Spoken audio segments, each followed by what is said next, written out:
जय जोहार संगवारी हो। मैं हूं आपन के संग ललिता चक्रधारी और आपमन देखत हो न्यूज प्लस 21। चलो एक नजर डालथन बिहना के 10 बड़े खबर में। आज छत्तीसगढ़ पहुंची राहुल गांधी के न्याय यात्रा। ओडिशा ले 3 बजे रायगढ़ में प्रवेश करही। बॉर्डर में होही फ्लैग हेड सेरेमनी। 9 फरवरी के पेश करे जाही राज्य के बजट। चौड़ा सड़क, नवा ओवरब्रिज, कलेक्ट्रेट, तहसील भवन संग शहर ला सवारे पर बजट में चाहिए 1030 करोड़ रुपए। मार्च ले हर सप्ताह चलही अयोध्या पर ट्रेन। यात्री मन के पूरा खर्चा उठाही राज्य सरकार।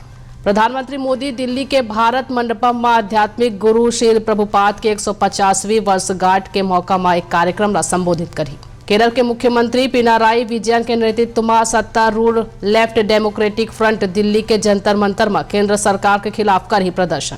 अमित शाह और जेपी नड्डा ले जल्द मुलाकात करी चंद्रबाबू नायडू।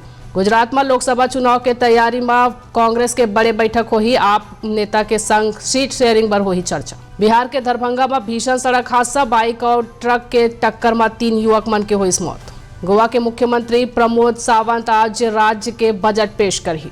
पाकिस्तान चुनाव के वोटिंग हवे जारी। देश भर में मोबाइल सर्विस बंद। इमरान खान हा जेल ले डालिस वोट। ऐसा नहीं जम्मू खबर बार हमारे चैनल लाइक और सब्सक्राइब करे बर झन भूलू। बने रहो न्यूज प्लस 21 में आप मन के हक के बात।